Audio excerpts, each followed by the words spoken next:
This tale all started with a drop of water, a grain of rice, and a wish.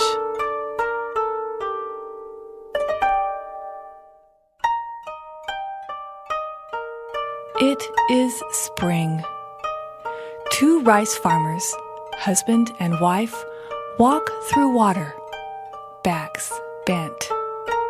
They take small green seedlings from the bags on their backs and push them into the water. Leaning forward, they walk back and forth across the marshy rice field, planting the seedlings in neat rows.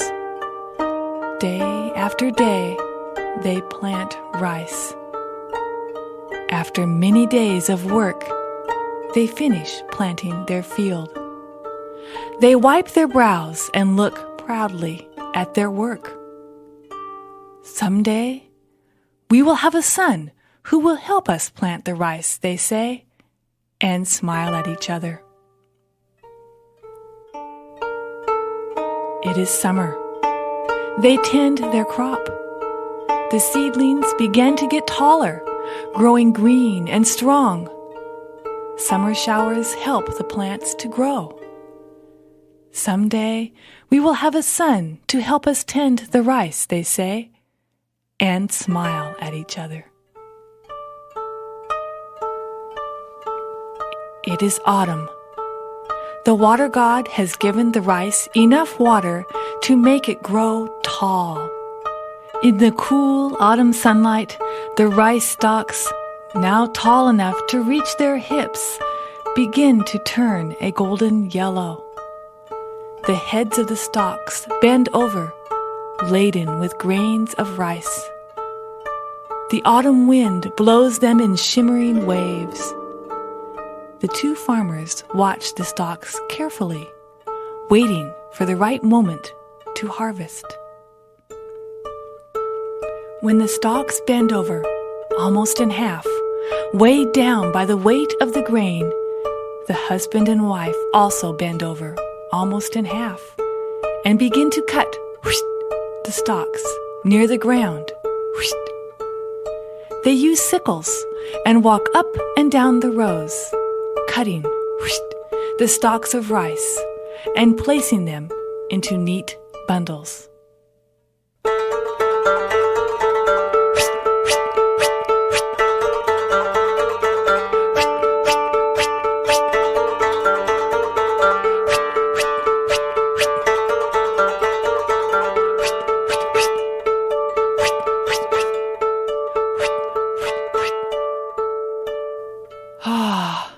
Someday, we will have a son to help us harvest the rice, they say, and smile at each other. It is winter now. A light dusting of snow has turned the ground white. The husband and wife pile barrels of harvested rice onto horses to take to the Choja landowner to pay their tax. Someday, we will have a son to help us, they say, and smile at each other. They could eat whatever was left over after their rice tax was paid. Each year, they had just enough left for themselves and a child. But no child was born to them. As each year went by, they offered some of the extra rice to the water god. For rice farmers, the water god is very, very special. Water, water, mizu, mizu, water for our fields, fields that give us rice, rice that gives us life.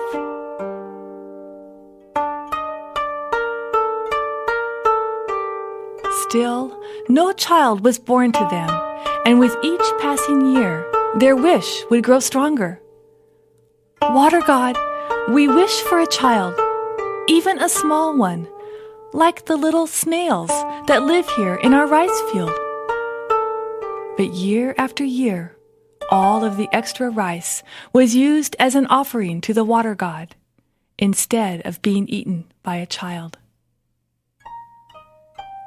The husband and wife grew older, and year by year their backs became more and more bent from their work. Time went by, and they desperately begged the water god again. Water god, soon we will be unable to do this work all by ourselves. We wish, oh, how we wish for a child, even a small one, like the little snails that live here in our rice field. The next morning, they woke up and found a small snail, glistening with morning dew, gazing up at them. "Oh, he is very precious," they cried out in delight. They named him Mizuo, water child, in honor of the water god. Then they carefully placed Mizuo in a bowl of water and set him in front of their household shrine. "Thank you, water god. Thank you." The snail turned his head ever so slightly, and they saw that he understood what they were saying. The husband and wife smiled at each other happily. They cared for little Mizuo and fed him and sang to him and talked to him every day because he was their very special child. Water, water, Mizu, Mizu, water for our fields, fields that give us rice, rice that gives us life.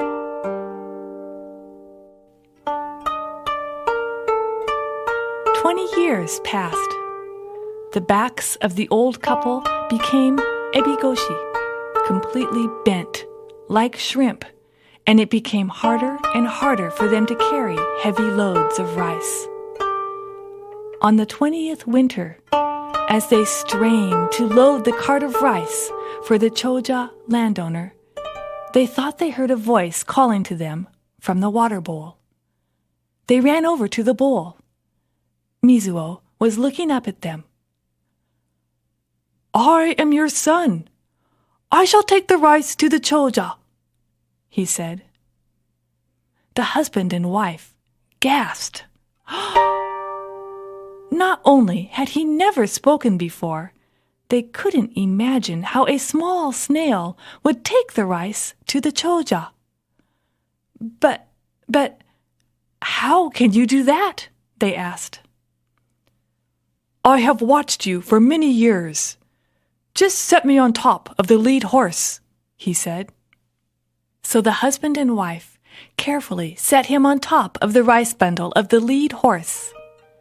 Then they stepped back in amazement as Mizuo cried out in a voice loud and strong, "Yo!" And the horse began to trot away. "Yo! Ha! Yo! Hi! Hi! Yo! Ha!" People stared at the horses as they galloped by. They could hear the voice calling out, but couldn't see any driver. "Yo! Ha! Yo! Hi! Hi! Do! Do! Do!" When the horses arrived at the Choja's household, servants ran out to greet them. "Here is the rice payment," Mizuo announced from the top of the lead horse. "Look! It's Mizuo, the son of the poorest rice farmers," they exclaimed. They took him and gave him water, then presented him to the Choja. "I have heard all about you, but I never knew you were such a hard worker. I am very impressed with your helping your parents like this. You are a good son indeed. You are old enough to marry now, are you not? Would you like to take one of my daughters as your wife?" Mizuo nodded happily. The Choja called his eldest daughter into the room. Eldest daughter, here is a small snail who works as hard as any person.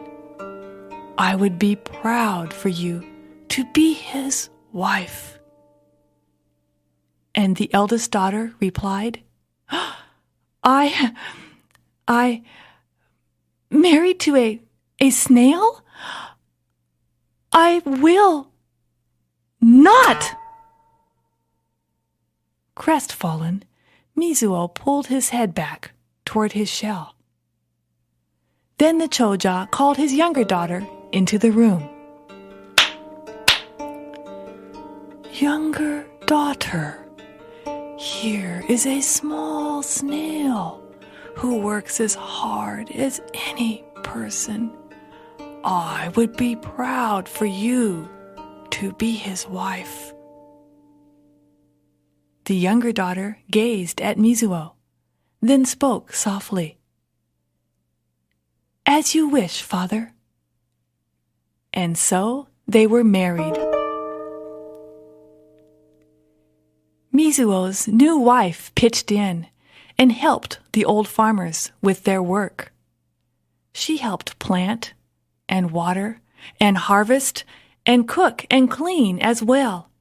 And as she worked, she sang, Water, water, Mizu, Mizu, water for our fields, fields that give us rice, rice that gives us life. Mizuo and his new wife became good friends. She would carry him with her as she worked and talk to him all day long. At night, she put him to bed in his water bowl. One spring day, she decided to go to a festival at the shrine. She put on her best kimono and brought Mizuo along. As she walked along, she talked to him as she always did. People walking by whispered to each other and steered away from her. She's so strange. Kichigai-da-yo. She's talking to herself. Kichigai. She's gone mad. Kichigai-da. But she paid no attention to them. When they got to the steep steps leading up to the shrine, Mizuo decided to stay outside. I'll wait here for you, he said. Just set me down here on this rock, and I'll be here when you get back. And so she did. After a while, the sun began to dip low in the sky. When she came out, she went over to the rock, but he wasn't there. She searched all along the path. Mizuo? Mizuo? Where are you? But he was nowhere to be found. Finally, she decided that he must have fallen into the rice field. She stepped into the muddy water and began to search. She waded out, putting her hands in the water, searching and searching for her lost snail husband. People walking by saw her there and shook their heads. She's all muddy. Kichigai-da. Stay away from her. Kichigai-da-yo. She's gone completely mad. Kichigai. Kichigai. She didn't care what they thought and fell to her knees in tears. Mizuo! Mizuo! Where are you? She splashed through the water, feeling desperately with her hands. Mizuo! Mizuo! Oh, water god, help me! Just then, she heard Mizuo's voice. It came not from the rice field, but from behind her. She turned to look. There stood a smiling young man with the same kind eyes as her beloved snail husband. I am born of the water god, he said. Because you love me, no matter what others think, I was able to break out of my shell and stand tall as your husband. Now her tears became tears of joy. The Choja held a banquet in their honor. He built them a huge home like his own, and they lived there happily with the old couple. Each day, they smiled at each other and thanked the water god for their wonderful family, and looking out at the rice fields around them, sang, Water, water, mizu, mizu, water for our fields.